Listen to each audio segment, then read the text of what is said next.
Boa tarde, minhas irmãs, boa tarde, meus irmãos. Nós estamos aqui na Sociedade de Estudos Espíritas Francisco de Assis. Hoje é 26 de agosto de 2026. E nesse horário das 19h20, né, nós estudamos essa obra, O Sermão do Monte, de Cláudio Fajardo, né? O Sermão do Monte de Cláudio Fajardo. Nós estamos estudando o capítulo 12, o tesouro no céu, né? O tesouro no céu. Eu vou ler um pedacinho da introdução aqui, né? Que diz assim, lá no início do capítulo 12: Não ajunteis tesouros na terra, onde a traça e a ferrugem tudo consomem, e onde os ladrões minam e roubam, mas ajuntai tesouros do céu, onde nem a traça nem a ferrugem consomem, e onde os ladrões não minam nem roubam, porque onde estiver o vosso tesouro, aí estará também o vosso coração. Mateus capítulo 6, versículo 19 a 21. Então, antes de iniciarmos o nosso estudo, vamos aqui elevar o nosso pensamento ao alto, ao nosso Pai Criador, a Jesus, o médico das almas, aos espíritos amigos, a Francisco de Assis, e rogar a Deus proteção para todos nós. Em especial hoje queremos pedir, né, a bênção do Senhor, sua misericórdia, sua compaixão, para todos aqueles nossos irmãos, encarnados e desencarnados, do Nepal, do Tibete e do Paquistão, porque tivemos hoje três grandes tragédias, né? Envolvendo tanto o Nepal como o Tibete. Foi uma coisa dantesca. Quem assistiu pela televisão foi algo de deixar a gente. Nossa, eu fiquei. Nem sei, não tenho nem explicação para dizer como eu fiquei. E logo depois, as notícias estavam correndo, né? Veio outra notícia terrível de um fato acontecido no Paquistão, né? Uma tragédia terrível. Então, essas duas tragédias, né? Uma causada por causas naturais, né? Que é o terremoto que levou, consequentemente, a um deslizamento, e outra causada por um desastre, né? Um incêndio, uma coisa terrível. Então, que Deus tenha compaixão, tenha piedade desses nossos irmãos, dessas regiões, os que desencarnaram nessa tragédia, aqueles que ainda se encontram, né, muitos soterrados, aqueles, os familiares, né, toda aquela população desesperada. Que Deus tenha piedade, que Deus console esses irmãos envolvidos nessa tragédia, console aqueles que estão retornando ao plano espiritual, que eles possam ser amparados, esclarecidos, né, envolvidos pelas bênçãos do alto, e os que aqui ainda se encontram, né, ali desesperados, porque aquela região dali está, do Nepal e Tibete, está totalmente destruída, né, que todos sejam amparados pelos espíritos amigos, que nós possamos dirigir nossas preces para essas três regiões, Nepal, Tibete e para o Paquistão, porque há muita gente sofrendo com os fatos terríveis que aconteceram hoje. E que nós possamos, né, continuarmos firmes aqui, porque sabemos que não há o que fazer, né? Mas nós podemos orar, apesar de estarmos tão distantes geograficamente, nós podemos orar e dirigir nossos pensamentos para envolver com muito amor toda aquela população dessa região. E que o Senhor nos abençoe e nos dê ombros fortes para prosseguirmos em nossa caminhada. Graças a Deus. Bem, meus irmãos, vamos aqui iniciar o nosso estudo, né? Então ele diz: mas ajuntai tesouros do céu. Esses tesouros do céu são virtudes, tá? Onde nem a traça nem a ferrugem consome, e onde os ladrões não minam nem roubam. Por quê? Deixa eu beber um pouquinho de água. A traça, a ferrugem pode consumir nossas virtudes, né? E os ladrões também não podem roubar nossas virtudes. Nós podemos até perder o corpo, perder a casa, perder tudo, mas não perdemos as nossas virtudes. Por isso são os tesouros no céu. Porque os outros tesouros da matéria, como hoje, né? Essa avalanche terrível que aconteceu, levou tudo, levou tudo. Mas os tesouros da alma, os verdadeiros tesouros, esses nada pode retirar de nós. Então, ele diz aqui: ajuntai é o verbo no imperativo, mas ajuntai tesouros do céu. Antes podíamos recolher, colecionar valores como quiséssemos, como nos aprovesse. Hoje, após o Cristo em nossa vida, é imperioso cuidarmos de melhor selecionar o objeto de nosso desejo, buscando sempre referenciar as questões espirituais. Porque depois que a gente conhece Jesus, depois que a gente conhece o Evangelho, a doutrina espírita, que é o cristianismo redivivo, a gente entende, né? A gente entende que tudo que, isso, que tem aqui na Terra são empréstimos divinos para que nós possamos, né, seguir aqui a nossa caminhada da melhor maneira possível. Mas que eles são temporários. Nada o espírito imortal pode levar com ele para a eternidade. E a doutrina ensina isso para a gente. Ela ensina isso para a gente. Né? Então, você percebe que é importante ter os bens materiais, sim, eles ajudam muito e Deus não nos critica por isso, ninguém nos critica por isso. Mas é imperioso saber escolher o que você vai dar mais valor, aos bens espirituais ou aos bens materiais. Então, os bens materiais são perecíveis, apesar de serem importantes, mas os espirituais não. Então, nós precisamos, né, sempre, como diz aqui, referenciar as questões espirituais. Se há tesouros da terra a indicar nossa ligação com os bens transitórios, da mesma forma, há tesouros do céu.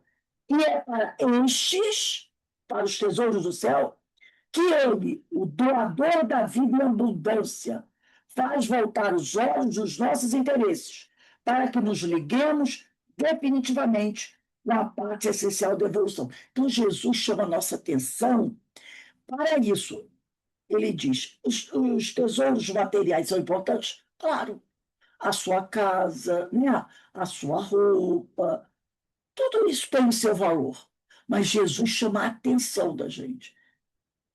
Dê mais valor às questões espirituais, porque vocês são, nós, ele também, somos espíritos imortais.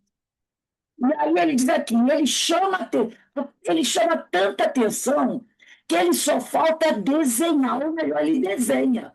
Que ele diz, onde nem traça, porque naquela época todo mundo já sabia o que era traça, nem a ferrugem consomem. E onde os ladrões, né? A maioria daqueles homens daquela época eram agricultores, não é? Eles tinham as enxadas, aquela coisa toda. Então, eles cuidavam do seu material de trabalho, até os pescadores mesmo, porque sabiam que o desuso e o desuso e descuido podem provocar ferrugem no material. E aí o material se estraga. E as traças sempre existiram. Elas destroem as coisas. Então, ele diz: agora, os bens espirituais não são destruídos nem roubados. E ladrão, você viu, desde que o mundo é mundo, tem o ladrão. Então, nada que é espiritual, ninguém pode roubar de nós.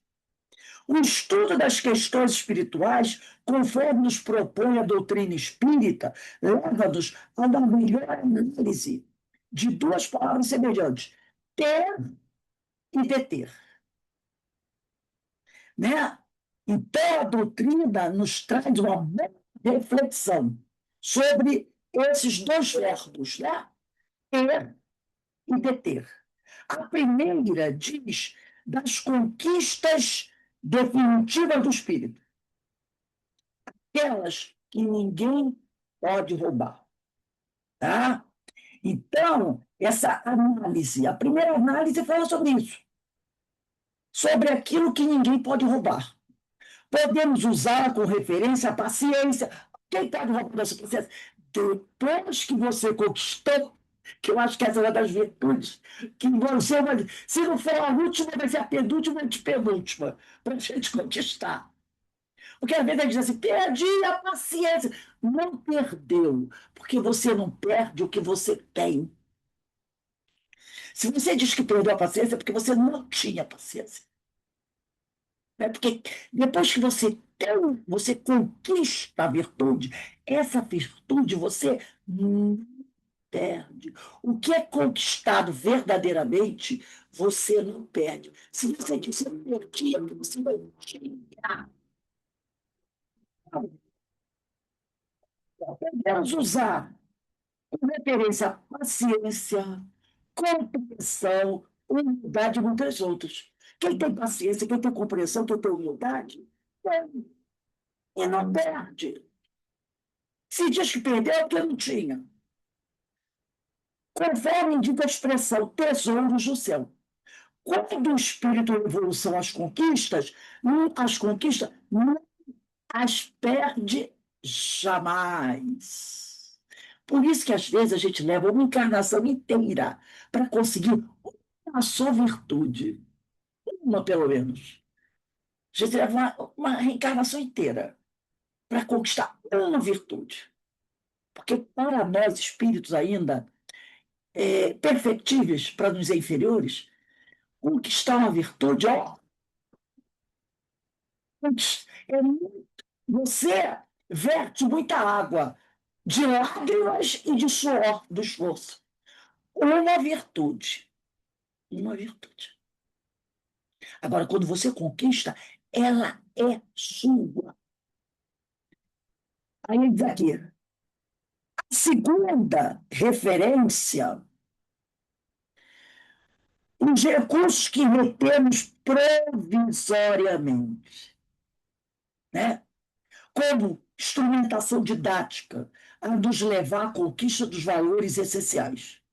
São importantes esses recursos, é verdade, mas devemos valorizá-los na medida certa. Então, a gente retém provisoriamente alguma coisa, não é verdade?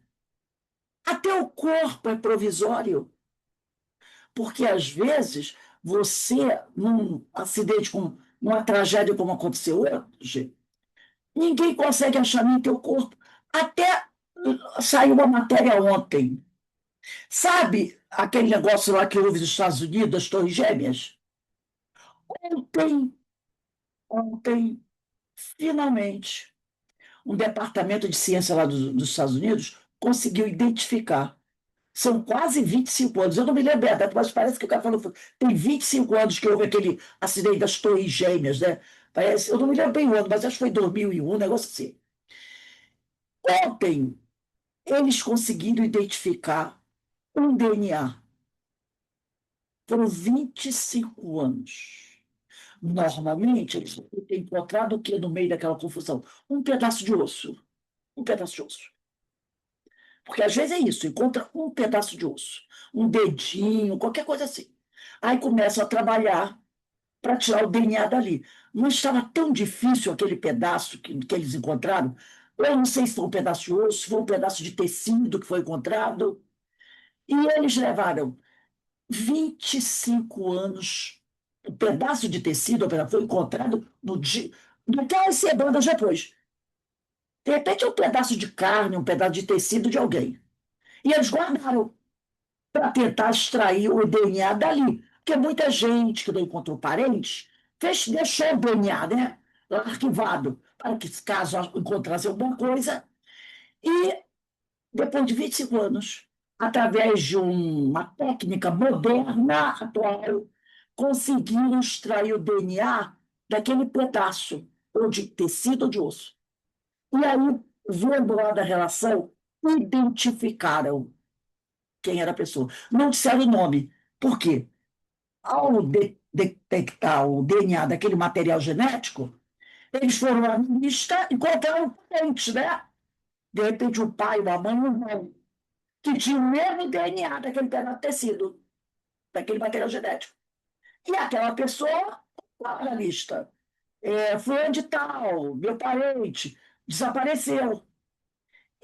Não deram nome, mas identificaram a pessoa. Então, a família agora vai receber esse pedaço de tecido e está oficialmente considerando aquele ente querido morto, que até então foi desaparecido.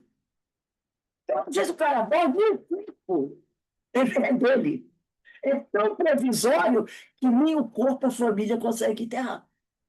Nem o corpo. Como aquele pessoal daquele avião, né? Que caiu lá na Ásia, que até hoje o avião desapareceu.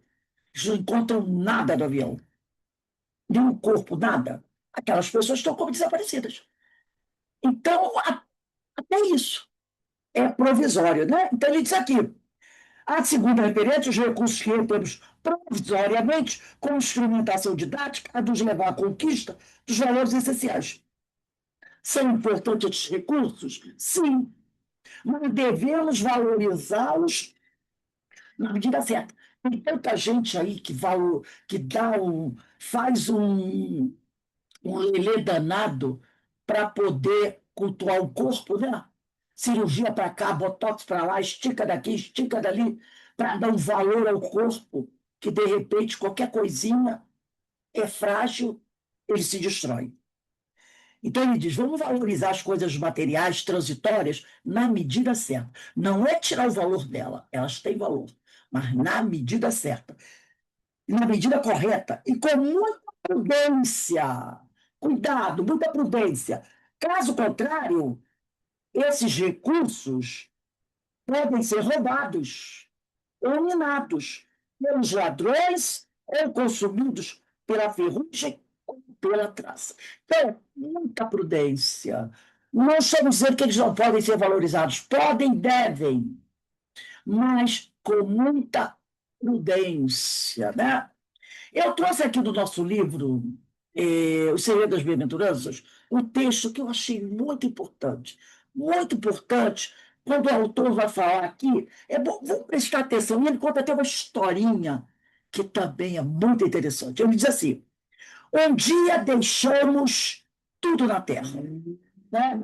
Verdade. Um dia deixamos tudo na terra e só levamos da vida os valores da experiência e do conhecimento. Isso é muito importante, né?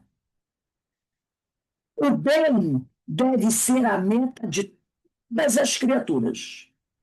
Pensando tão somente em si, não há dúvida de que a riqueza mal utilizada um dia será motivo de remorso. Então, se a gente pensar só em nós mesmos, aí seremos o tal do o egoísta. Lembra da questão 913 de O Livro dos Espíritos? Que os espíritos dizem que o egoísmo é o vício, né? Mais radical. Kardec diz que é mais radical, e ele diz que é o egoísmo, né? Dentre os vícios, qual se pode considerar radical? Temos dito muitas vezes, o egoísmo. Daí deriva todo o mal. Então, é, deve ser a nossa meta, deve ser a meta de todas as criaturas. Agora, se a gente for egoísta, não há dúvida de que a riqueza mal utilizada será um dia motivo de remorso. Aí lá na questão, vocês não precisam pegar não, tá? Que eu esqueci de falar. 883, quem quiser anotar aí pode anotar. 883 de O Livro dos Espíritos, Kardec pergunta: é natural o desejo de possuir? É natural o desejo de ter as coisas? Eles dizem sim, sim, é natural. Mas quando o homem deseja possuir para si somente e para sua satisfação pessoal, o que há é egoísmo. E na 8.3a, Kardec pergunta: não será, entretanto, legítimo o desejo de possuir, uma vez que aquele que tem de que viver a ninguém é pesado? Então ele diz assim: poxa, mas eu quero possuir, porque se eu tiver o suficiente para mim, se eu tiver bastante, eu não vou ser pesado a ninguém. Aí eles respondem: há homens insaciáveis. Esse é o problema. Que acumulam bem sem utilidade para ninguém. Apenas para saciar suas paixões. Julgas que Deus vê isso com bons olhos?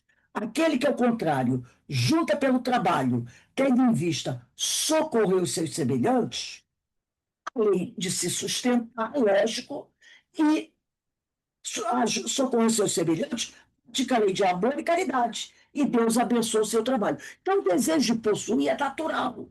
O problema é quando você só quer possuir para si, para atender suas vaidades, seus desejos. E isso é egoísmo. E a gente sabe como tem gente que é insaciável, né? Agora, quando você deseja possuir para sua satisfação, dentro do equilíbrio, e para ajudar aos outros, está tudo bem. Está tudo bem. Aí ele vai dizer assim: pergunta Kardec essas questões que nós lemos. Se o desejo de possuir é natural, sim, mas quando o homem só deseja para si e para sua satisfação, é egoísmo. Tá?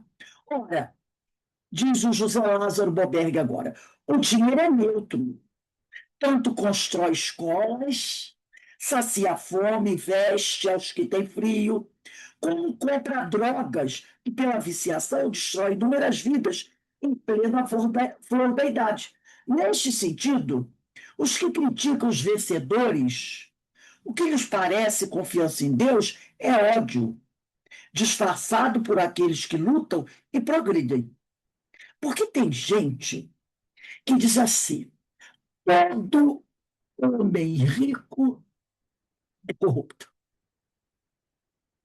Todo aquele, quando vê alguém progredir financeiramente e ser um sucesso, fica logo assim: por trás desse dinheiro deve ter muito roubo. Não é assim?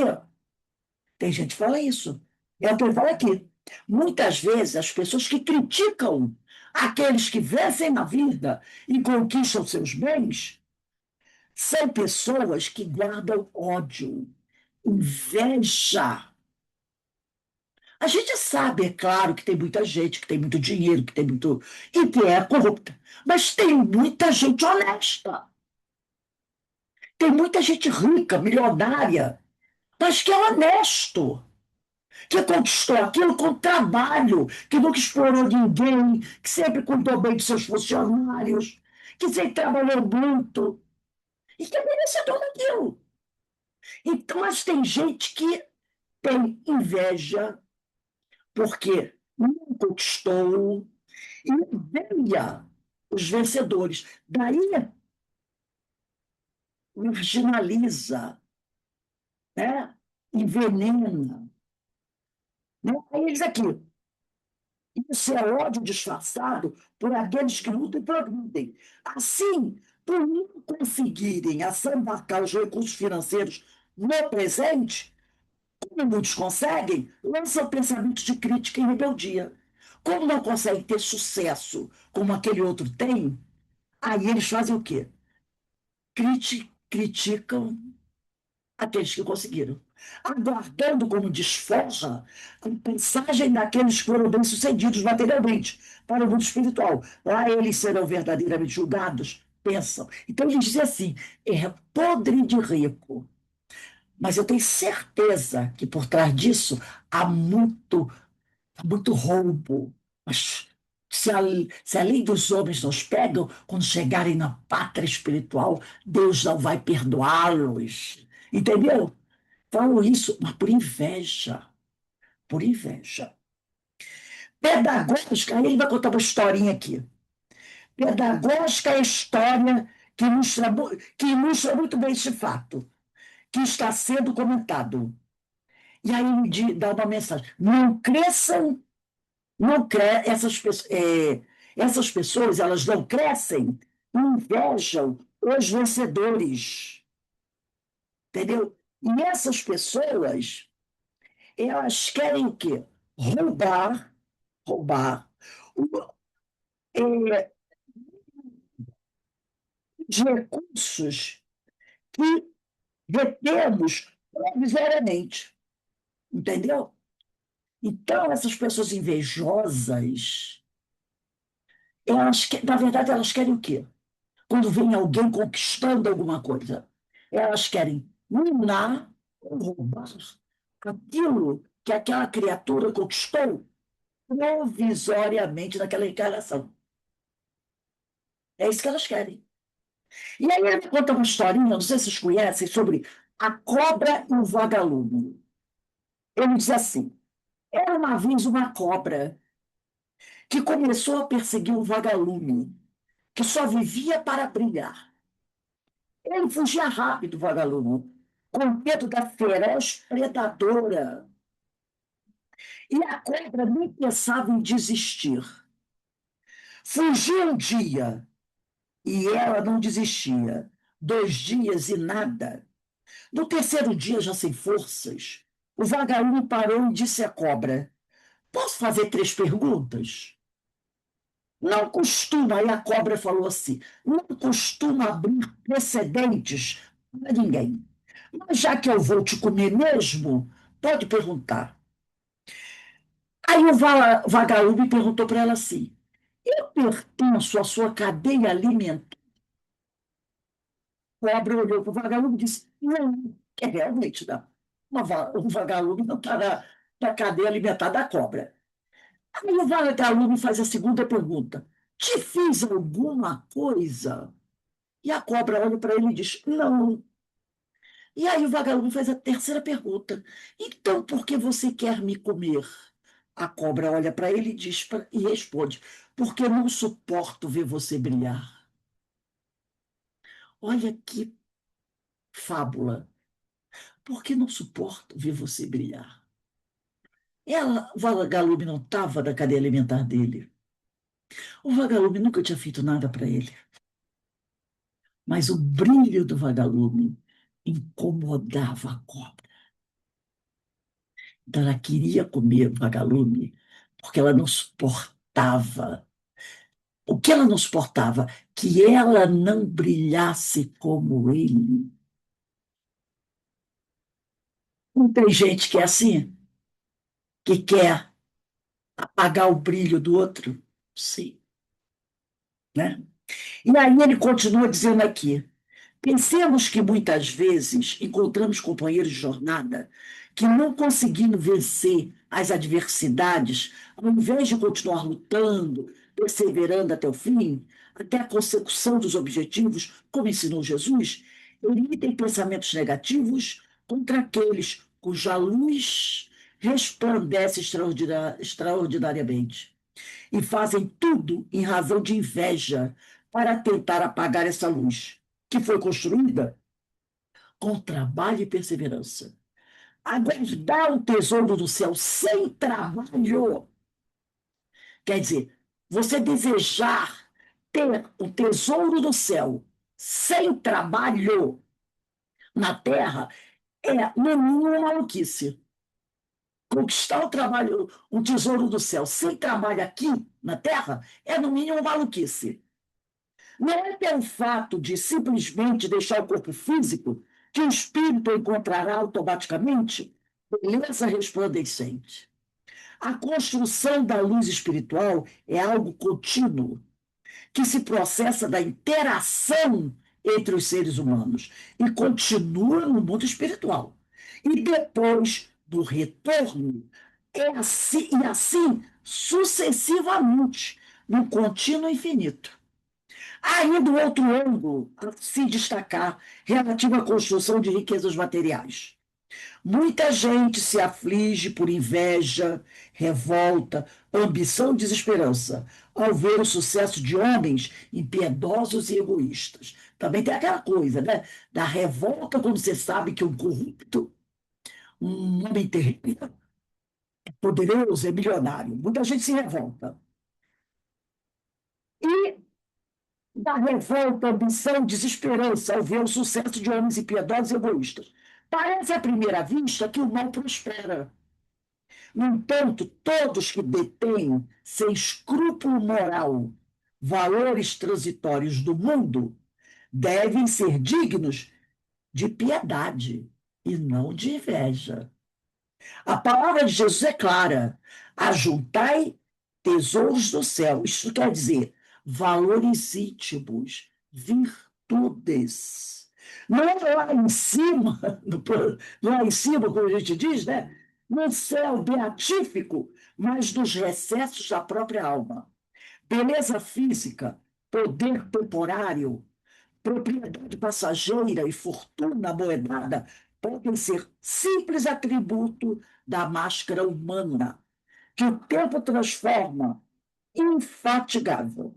O único caminho que nos conduz a construir um tesouro no céu em nossa intimidade é o trabalho do bem.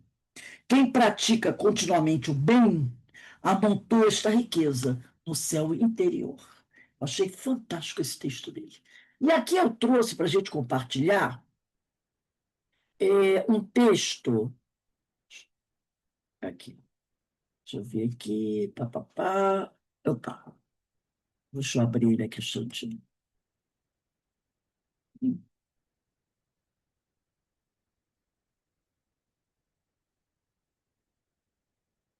Espera um instantinho, gente, deixa eu ver aqui. Ah, isso mesmo. Eu,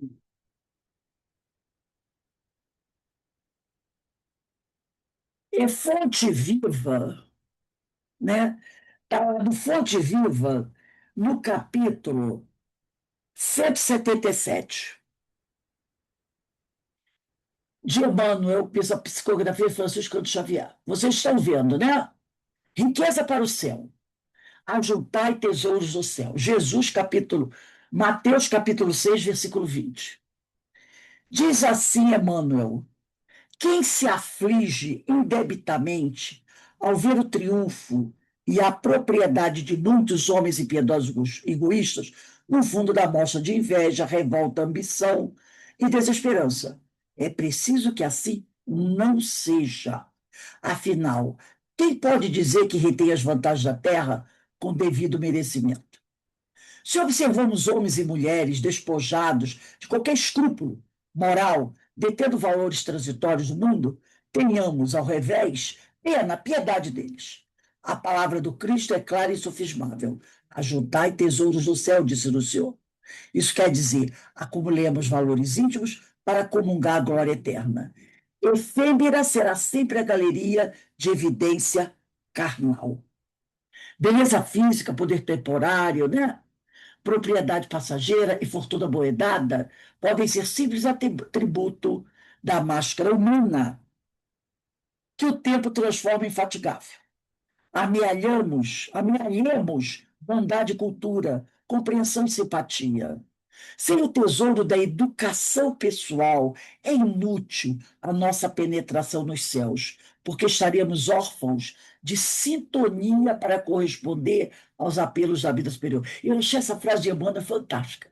Sem o tesouro da educação pessoal, é inútil a nossa penetração nos céus, porque estaríamos órfãos de sintonia.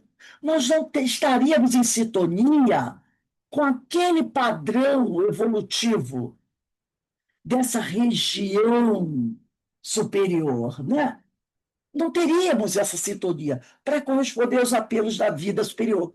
Cresçamos na virtude, que são os tesouros do céu, e incorporemos a verdadeira sabedoria, porque amanhã serás visitado pela mão enviadora da morte, que coloca todo mundo no mesmo estágio, e possuirás tão somente as qualidades nobres, são as virtudes convitantes que houveres instalado em ti mesmo.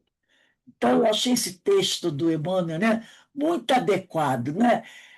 Com a Joana, no livro, acho que é Messe de Amor, Ela tem um capítulo, e nesse capítulo tem uma passagem, uma frase dela que eu nunca esqueci, onde ela diz assim: nós não podemos estar aonde nossos pés não nos levaram. Entendeu? Nós não podemos estar onde nossos pés não nos levaram. Porque eu chego ao lugar aonde eu caminhei para estar, aonde eu me esforcei para estar. Então eu não posso estar no lugar aonde eu não fiz por onde conquistar. A possibilidade está ali, que é a sintonia. E muita gente quer isso. Muita gente quer isso. Mas nós não podemos estar onde nossos pés não nos levaram, né? Como diz aí Joana de Anjos. Vamos continuar aqui. Porque onde estiver o vosso tesouro, aí estará também o vosso coração. Porque onde estiver o vosso tesouro, habitualmente, concentramos toda a nossa energia na conquista daquilo que mais valorizamos. E como, né? E como a gente vê as pessoas, às vezes, gastando tanta energia para conquistar alguma coisa, e às vezes não consegue, depois é uma frustração, né? Uma frustração muito grande. Mas eu fiz de tudo para conseguir aquilo. Não consegui. Eu vi, estava lendo outro dia aqui, semana, uma pessoa fazendo, comentando, não sei se vocês assistiram o filme Amadeus, que conta a história de Mozart. E essa pessoa, ela fez contou, né, a história do diretor desse filme. É Borman o último nome dele, Borman, né? E ele conta do que foi o trabalho dele para conseguir formar o elenco, né? O elenco desse filme. Então, esse filme é lá de 1984.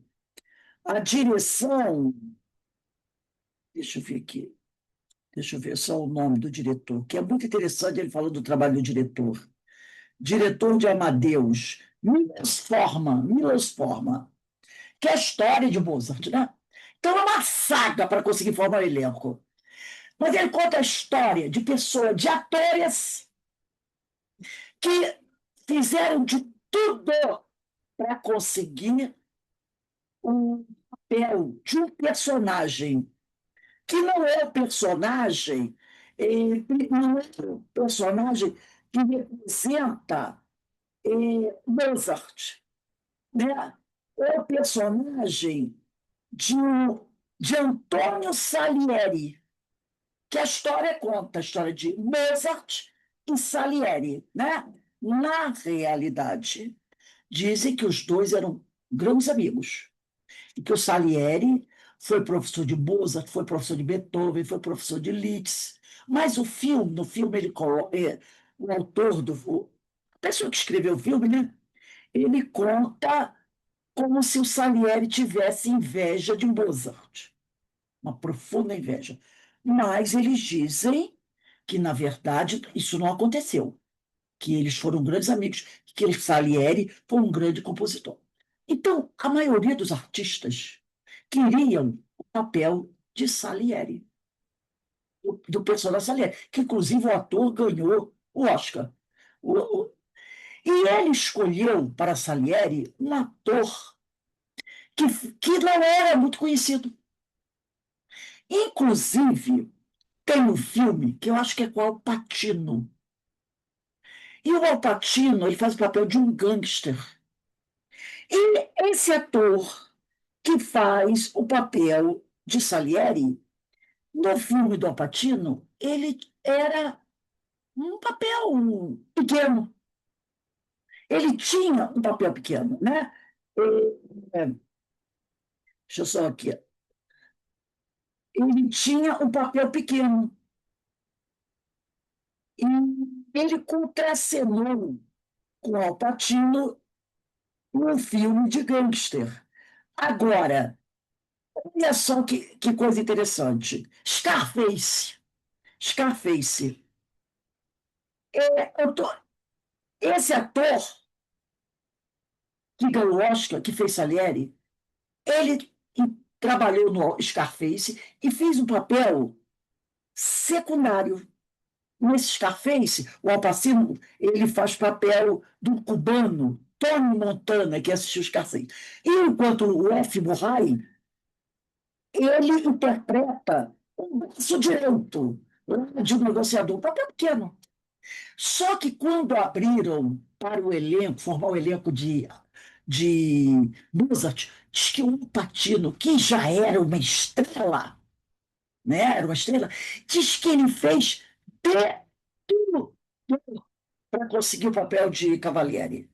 Tudo que é possível e impossível. Como ele tinha muita entrada dentro de Hollywood, muitos amigos influentes, e era um tremendo ator, diz que ele procurou um monte de gente, buscou influência de um monte de gente para que o Milos Forman o escolhesse para o papel de Cavalieri. Mas ele não conseguiu. E, de repente, ele viu o ator que trabalhou com ele em Scarface num papel bem menor, ser escolhido para fazer o Cavalieri e ganhar o Oscar de melhor ator. Porque na hora das. Quando foi a época do Oscar, o ator que fez o Mozart, também espetacular, também concorreu.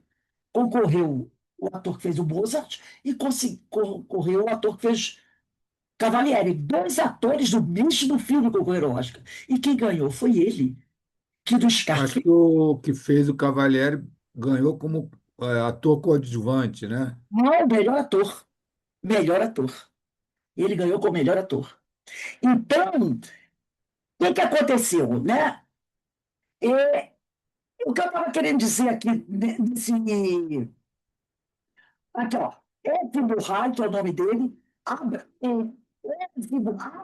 Murray, o nome do ator. Ganhou a Oscar de melhor ator que viveu o compositor Antônio Salieri, no Camado Filho, de Deus, dirigido por Luiz Forma, em 1984.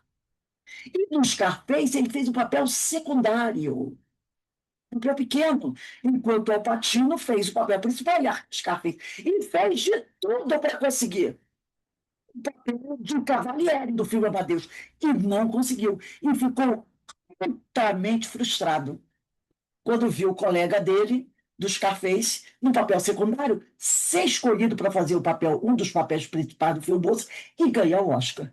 Então, o que ele diz aqui, e habitualmente, né, encontramos concentramos toda a nossa energia na conquista daquilo que nós valorizamos.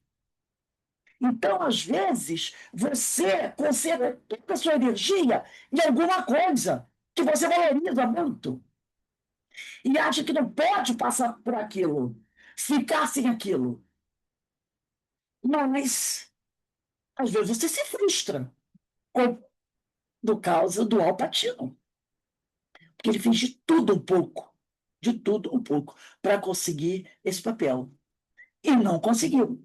Foi dado para um outro ator que não era muito conhecido, né? Não era muito conhecido. Se você vê o ator, você vai até lembrar dele. Não tinha assim muita. Mas ele foi espetacular. Espetacular. Né? Então, eles aqui, desta forma, não medimos esforços. E não foi só ele que foi negado, não. Vários outros atores famosíssimos tentaram pegar esse papel e foram recusados. Vários outros. Todos assim, de ponta, né? Desta forma, não medimos esforços para alcançarmos o melhor cargo da empresa, a casa que melhor atende à questão do conforto, o carro do ano ou destaque social. E para ter destaque social, nossa senhora, né? Tem gente que faz miséria. Para isso, trabalhamos mais do que a lei exige. Economizamos e exigimos daqueles que convivem conosco a mesma economia de gastos desnecessários e deixamos outras vezes de atender às próprias necessidades. Porque você exige de você, né? E exige daquele que está ao seu lado também. Que ele também tem que se esforçar como você. Entendeu? Que ele tem que fazer como você. E às vezes se sufoca aquele outro. porque você exige, você dá aquilo e exige que o outro também acompanhe você naquilo.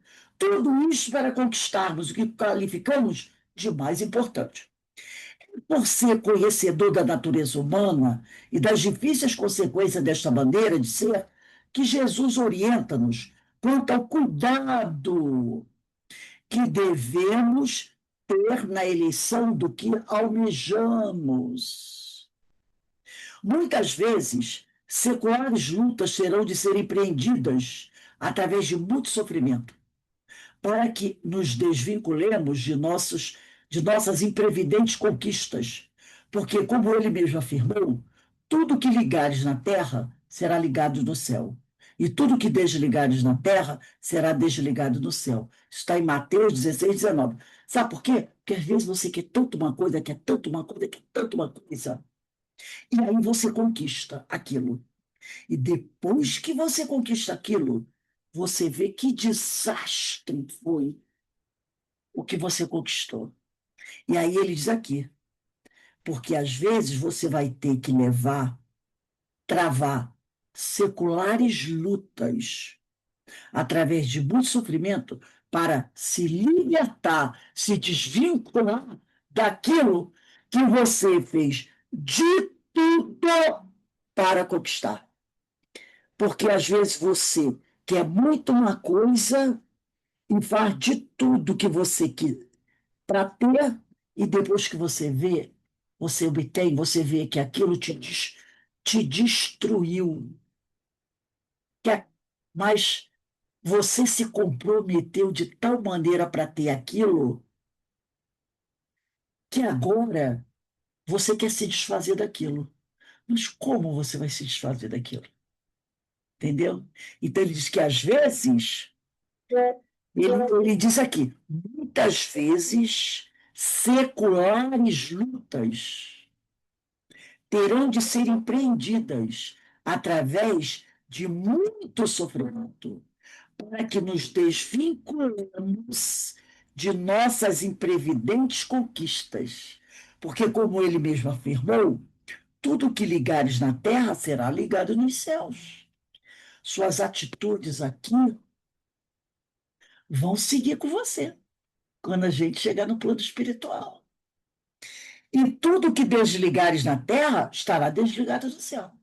Então, aqui, tudo aquilo que não for bom e que eu conseguir renunciar, eu chegarei no céu, do plano espiritual, liberta daquilo.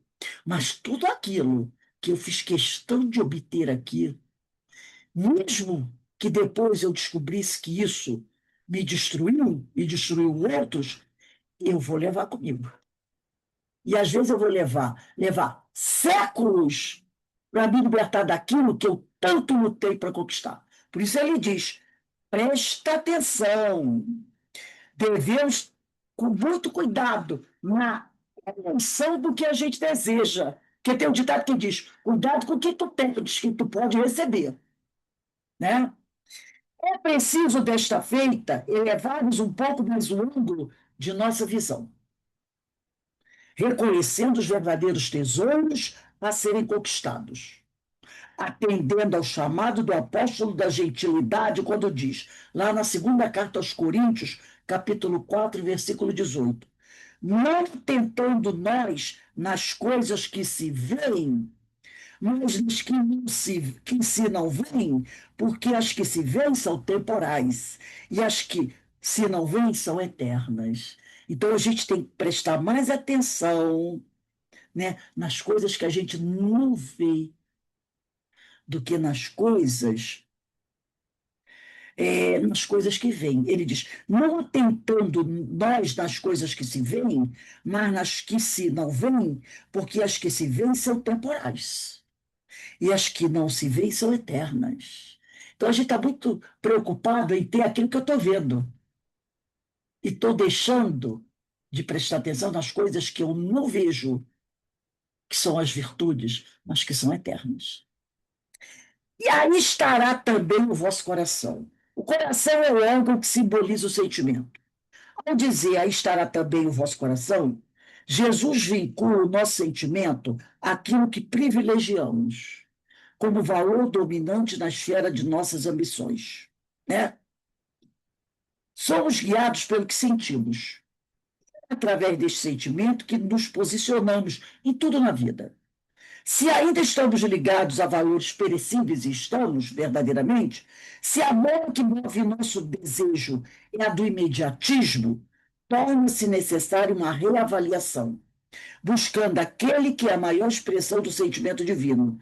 E foi ele mesmo quem nos afirmou: também o reino dos céus é semelhante ao tesouro, escondido num campo, que um homem no chão escondeu. E pelo gozo dele, vai, vende tudo quanto tem e compra aquele campo. Está lá em Mateus capítulo 13, versículo 44. Porque esse campo, que ninguém deu atenção, é a coisa mais valiosa que tem. Assim, quando já tomamos consciência do verdadeiro tesouro que devemos conquistar, deixemos para trás tudo que leva ao apego mundano e trabalhemos pela edificação de um novo ser estruturado dos valores reais.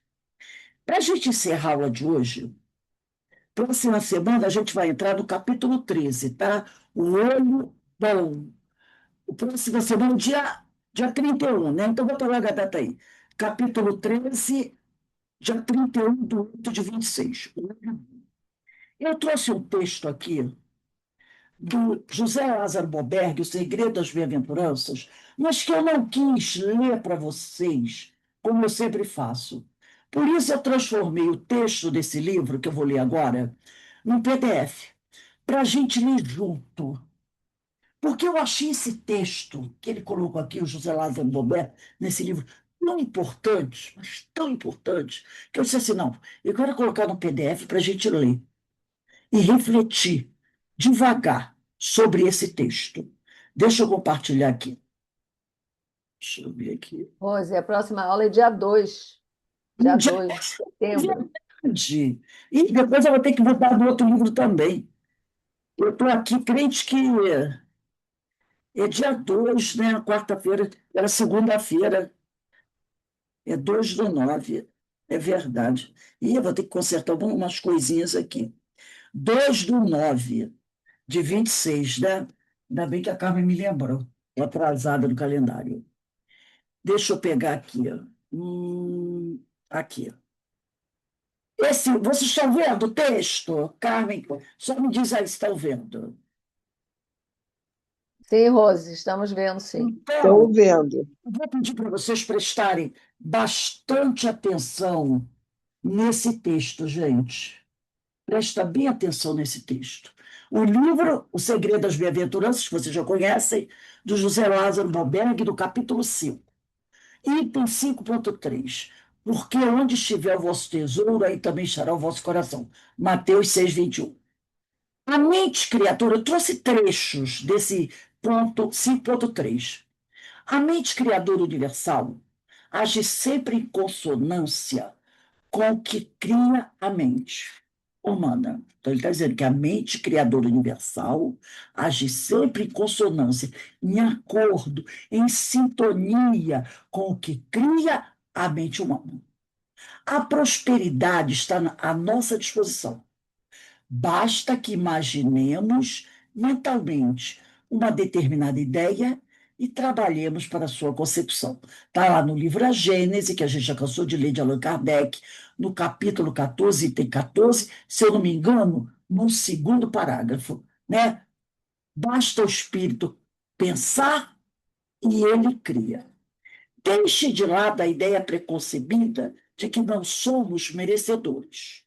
Uma coisa ele chama atenção, porque tem muita gente que diz assim: não, eu não mereço isso, eu não mereço aquilo. Eu acho que isso também é um pouquinho de falta de humildade, né? Quer bancar humilde, mas na verdade é orgulhoso. Então ele diz lado, deixe de lado a ideia preconcebida de que não somos merecedores. O próprio Pedro de Camargo diz: vocês já se deram os parabéns hoje? Quer dizer, a gente já merece algumas coisas, sim. Deus concede a todos vida em abundância. Basta que coloquemos em ação os nossos potenciais. Da mesma forma, se imaginarmos que não temos merecimento e que somos incapazes, e tem muita gente que pensa isso, eu sou um pobre feliz, eu não sou capaz de fazer nada, aquela coisa nada toda, né? Que nós estudamos essa semana, era a feira, ai meu Deus, a Feira das Lamentações. A Feira das Lamentações. Nós fizemos um estudo onde acho que é a Joana de Ângeles que fala de a feira, pare com a Feira de Lamentações, das Lamentações, né? Então, se imaginarmos que não temos merecimento e que somos incapazes, a mente universal prova os nossos pensamentos, atendendo-nos na mesma proporção. Se eu acho que eu sou incapaz, eu sou 20% incapaz, a mente universal vai atender a minha proporção, realmente ser 20% capaz. Se eu acho que sou 50% incapaz, me dizer, você é 50% incapaz. E vai me dar o que 50% de capacidade que eu acredito seja. As leis cósmicas acatam os nossos tesouros mentais, seja lá de que natureza for o que cultivarmos, e dão respostas aos nossos pensamentos, na mesma ressonância. É sob esta ótica passagem, ajuda-te, pedi, buscai, botei. Está em Mateus capítulo 7, versículos 7 e 8. Não se trata de uma atitude passiva, ajoelhando-se e clamando a divindade, permanecendo estacionado, aguardando que a solução caia do céu, mas transformando-nos em canal da mente universal que tem tudo sem limite, ou seja, em abundância. Ajuda-te, pedi, buscai, batei. Porque a mente universal tem tudo sem limite, ou seja, em abundância. Concretiza sempre o que pensamos, pois onde estiver o vosso tesouro, Mateus 6,21. Ele representa a manifestação daquilo que pensamos. Alinhando-nos com as leis universais, seremos beneficiados. Conhece-te a ti mesmo, disse o filósofo Sócrates, e assim estaremos conhecendo Deus, dentro do limite de nosso entendimento. Está lá na questão 919. Né? Como diz lá, né, Allan Kardec, na questão 919, né? Ele pergunta: qual o meio mais prático que tem o homem de melhorar nesta vida? Pergunta de Kardec, do conhecimento de si mesmo, questão 919, capítulo 12 da perfeição moral, da parte terceira. Qual o meio prático mais eficaz que tem o homem de se mirar nesta vida e de resistir à atração do mal? Um sábio da antiguidade veio e disse: conhece-te a ti mesmo. Conhece-te a ti mesmo, disse o filósofo Sócrates. E assim estaremos conhecendo Deus dentro do limite do nosso entendimento. Claro, cada um está no grau evolutivo. Você vai ter esse conhecimento de Deus dentro do grau evolutivo em que você se encontra.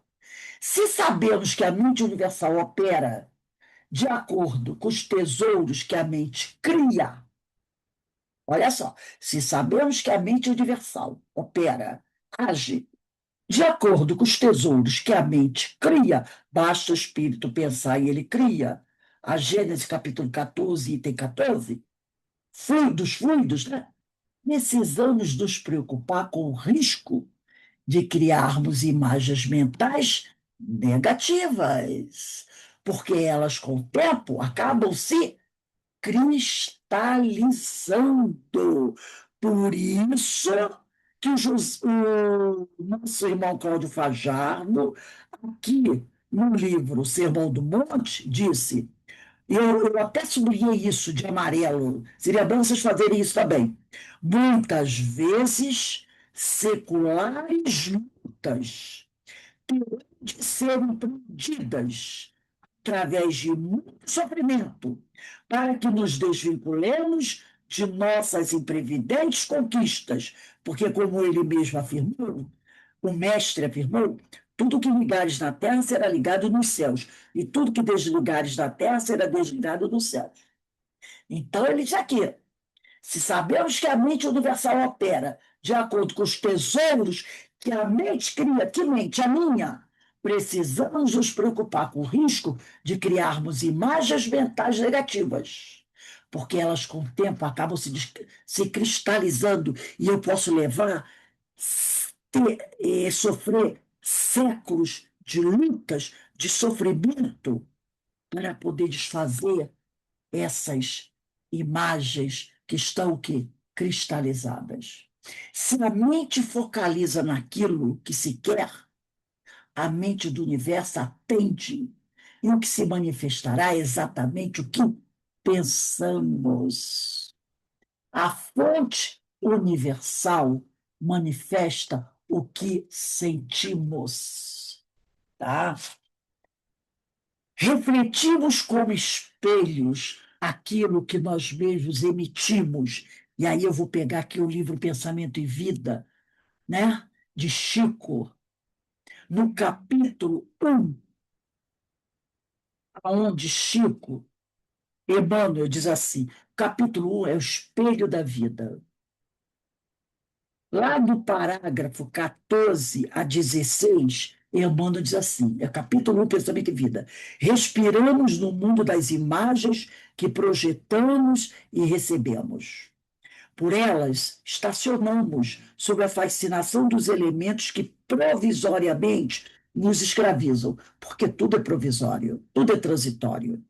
E, através delas, incorporamos o influxo renovador dos poderes que nos induzem à purificação e ao progresso. O reflexo mental é o alicerce da vida. Refletem-se as criaturas reciprocamente na criação que reflete os objetivos do Criador. Pensamento e Vida, Emmanuel, capítulo 1, parágrafo 14 a 16. Atente-se ainda que o que depositamos na mente em termos de medo e de temor por um longo período de tempo, há uma tendência de que estas emoções acabem acontecendo. Olha aí, atente-se ainda que o que depositamos na mente em termos de medo e de temor por um longo período de tempo, há uma tendência de que essas emoções acabem acontecendo.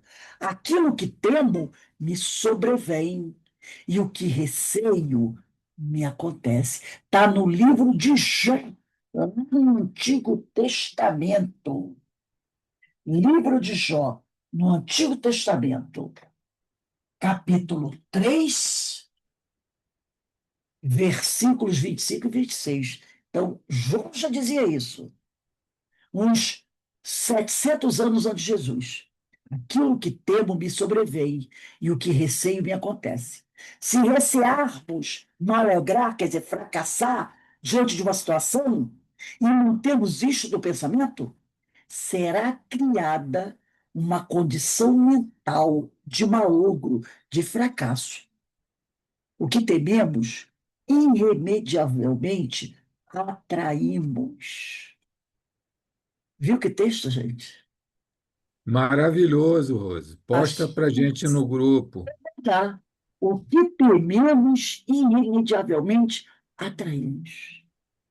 E eu achei esse texto, foi desse livro, né? O Segredo das Bem-aventuranças. Eu disse assim, não, não adianta eu ler, eu quero trazer para o pessoal acompanhar a leitura comigo. E eu achei de uma importância, e tudo dentro dessa mensagem, Senhor, do Sermão do Monte. Porque onde estiver o vosso tesouro, aí também estará o vosso coração. Gente, que ensinamento esse Sermão do Monte traz para a gente.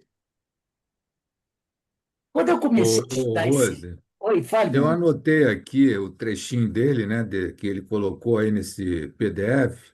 A mente universal opera de acordo com os tesouros que a mente cria.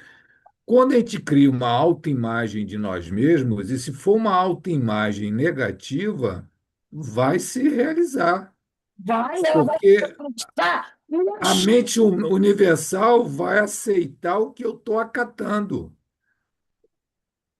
E aí, lá no nosso encontro de domingo, que veio o André Luiz e o outro palestrante, eu não me lembro o nome. Ele falou de cristalização mental.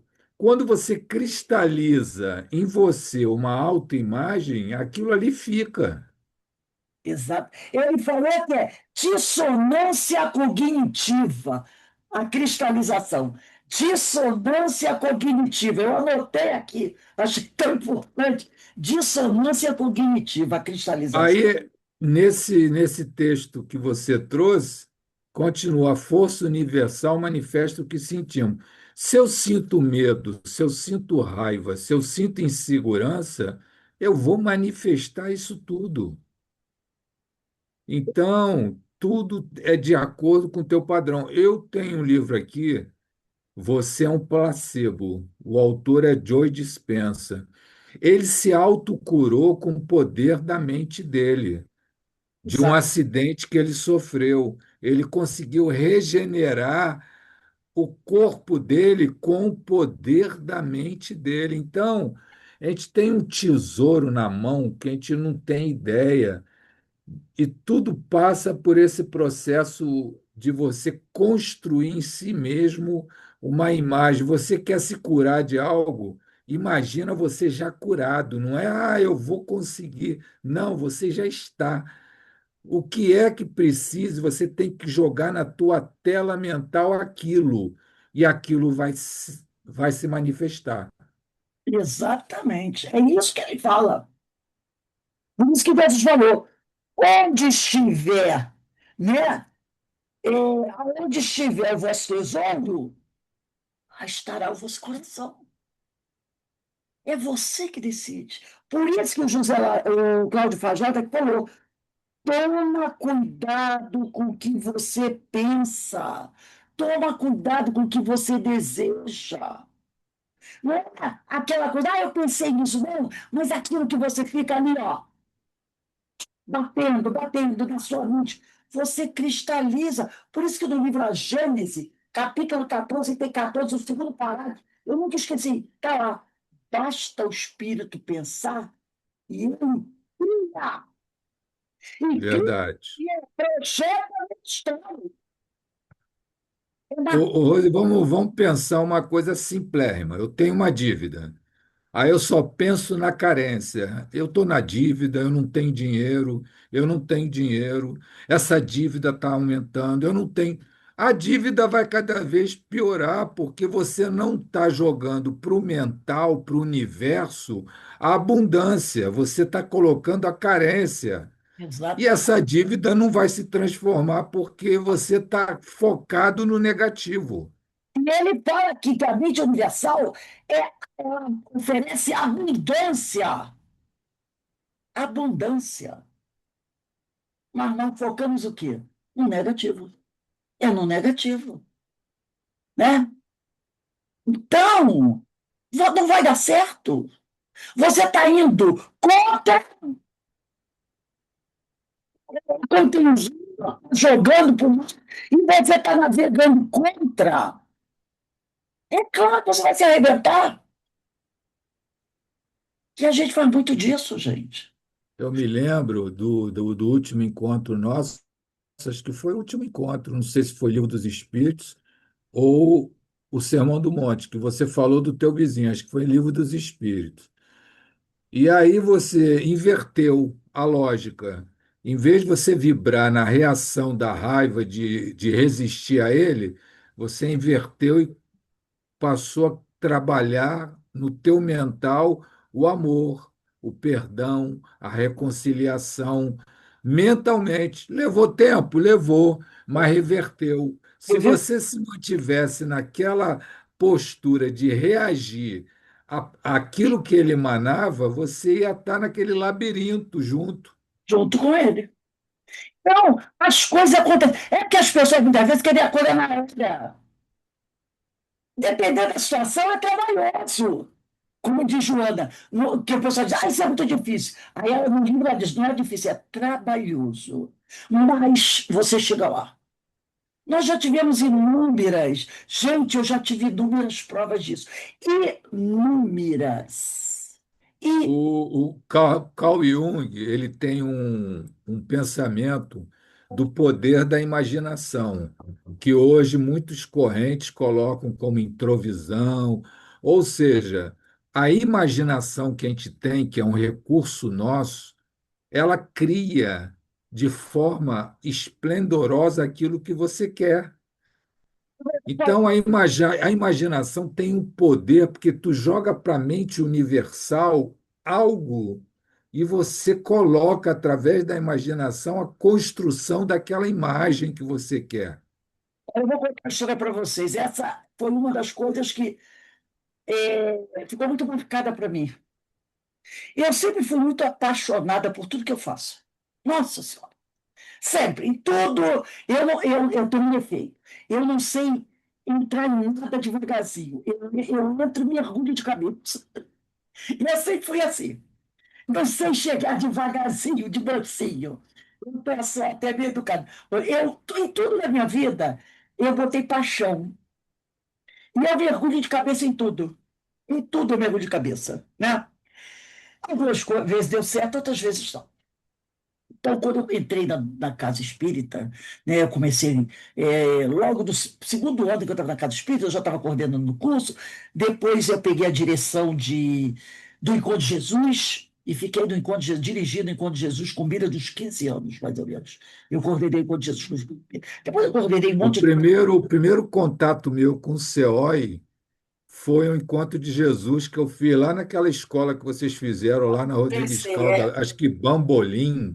Isso, dois andares da Eu escola. vi o anúncio lá no Fake, na Fraternidade Espírita Irmãos de Cascais. Eu falei, interessante isso. É a conjunção das coisas. Eu era para ser frequentador de CO e a coisa chegou e a, a coisa se deu. Vai, me Eu conta aí.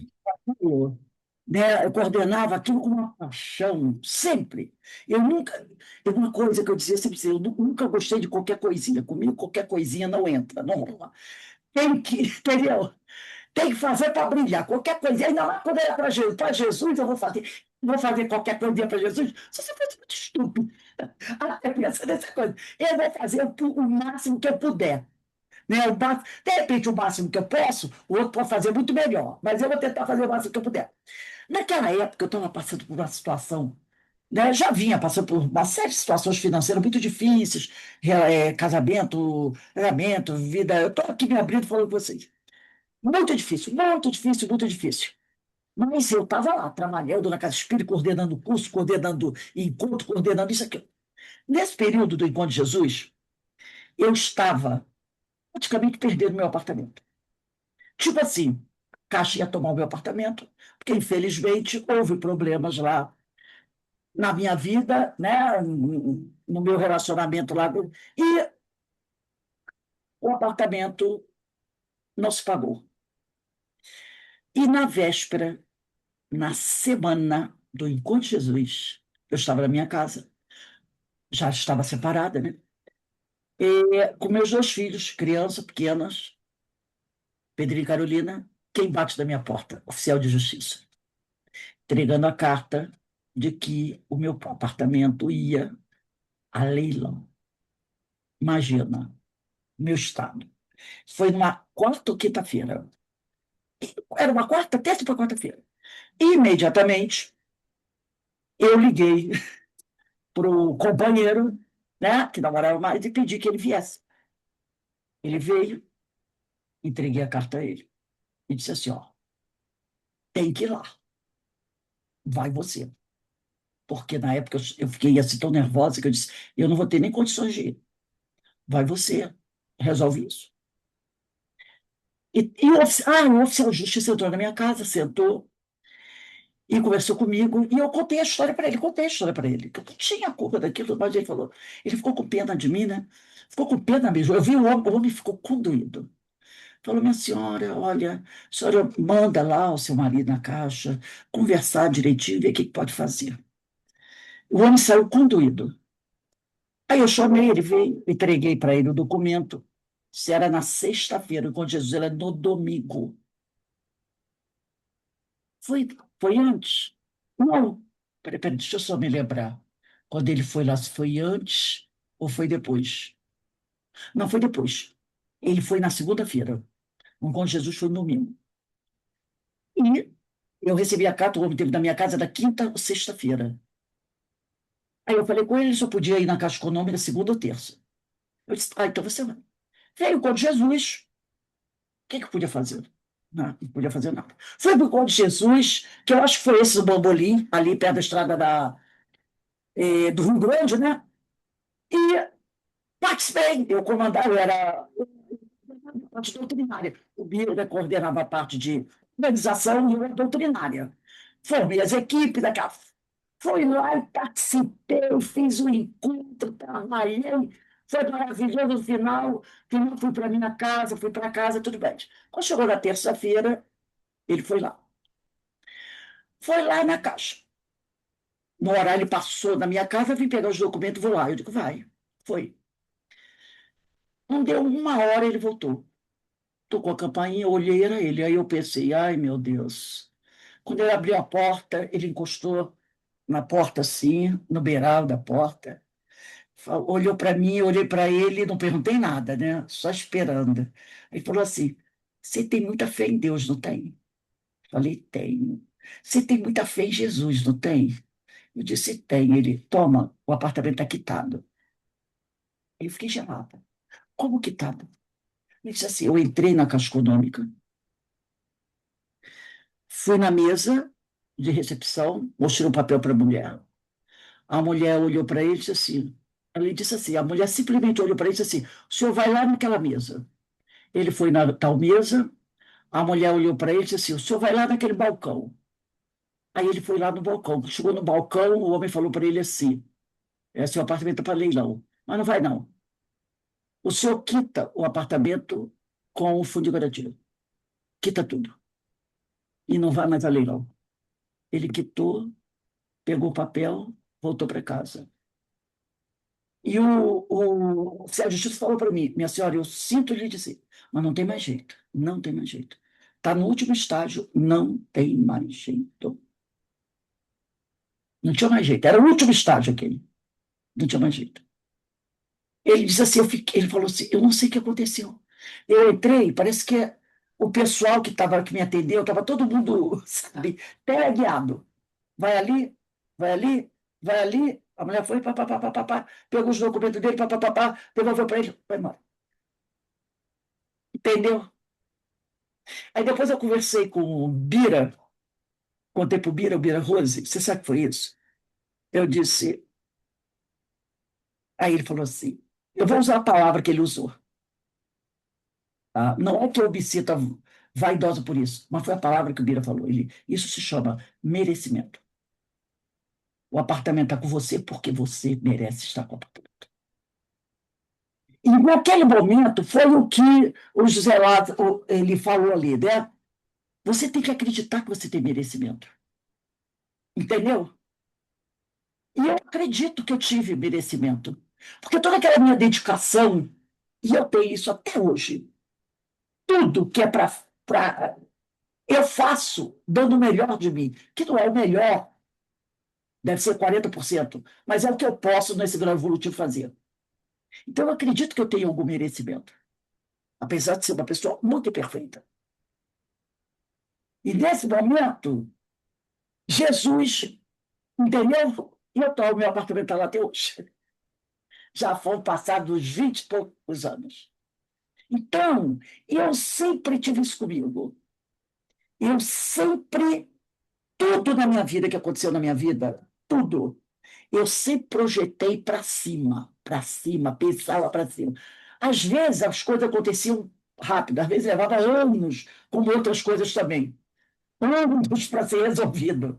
Porque algumas coisas têm que levar muito tempo mesmo, né? Vão levar, ó, tempo para você resolver. Mas se você, como o Alberto falou, se você pensa positivo, se você cria essa ambiência positiva da sua mente, de não se entregar, de brigar até o último minuto, você consegue. E quando você não consegue, você não posa de fracassado. É porque não era para ser. Não era para ser. Né? Porque às vezes tem coisa que você não vai conseguir. Não posar de fracassado. Eu não consegui. É porque Deus achou que aquilo para mim não ia ser bom. E muitas vezes é isso. Porque muitas vezes a gente quer muito uma coisa e não consegue. Aí você vai descobrir, caramba, se eu tivesse conseguido, eu tinha me arrebentado. Então, às vezes, a gente não recebe as coisas porque Deus disse, não, você não merece isso. Isso vai te trazer problema. Mas como nossa visão é limitada, a gente na hora não sabe. E esse texto traz muito disso. Segue sempre em frente, sempre olhando para frente, sempre dando o melhor de você, fazendo o máximo. Não importa que as pessoas digam que você é fanático, que você vai ser isso, que você é aquilo. Se você acredita naquilo, vá em frente, que vai dar certo. E se ficar ruim, tem aquele ditado, a questão 909, se eu não me engano, do Livro dos Espíritos, né? Não, 909 não. É uma outra, onde ele diz assim: para Deus a intenção é tudo. Você pode até estar fazendo algo que não é bom, mas se a tua intenção ao fazer aquilo é boa, Deus vê a intenção, tua intenção. Você não está fazendo aquilo para dar errado, ou porque você quer prejudicar alguém. Você acha que aquilo é bom, aquilo está certo. Então você pode estar fazendo errado, mas com a boa intenção. Então, para Deus, a intenção é tudo. E eu achei esse texto muito bom. A gente precisa acreditar. Depois ele falou, a mente universal é de abundância. E isso depende da gente. Depende da gente, entendeu? Se a gente acreditar nisso, a gente chega lá, a gente consegue. O Tem problema pessoas, Rose, que estão numa doença terminal. Dependendo da posição que a pessoa assuma diante daquele quadro de doença terminal, pode se reverter, porque a mente universal vai acatar a tua construção. Agora, se você diz, eu estou mal, mas isso aí não vai dar. Cada vez piora mais. e é, Aí, é um exemplo disso, Luzia Matias. Luzia Matias, se eu não me engano, é médica ginecologista. Ela é trabalhadora lá do Leon Denis. Ela tinha um câncer. Ela mesma disse: eu curei meu câncer assim. Ela curou o câncer dela assim. Logicamente, teve tratamento, mas ela colocou isso na mente dela. Ela mudou, repaginou toda a vida dela. Tanto que depois ela escreveu alguns livros falando sobre isso. Ela repaginou toda a vida dela. Ela mesmo falou, eu conversava com as minhas células. Entendeu? Porque para as nossas células, nós somos deuses. porque a mente ela pode atuar na tua genética, você muda a tua genética através do poder da mente. Nós E temos. aí você reverte uma conjunção genética X e você reprograma essa conjunção genética. Parece assim, mas isso aí não é possível. Isso é viagem. Não, é Não. possível. Tem casos de comprovação de que isso é possível. Jesus disse: vós sois deuses.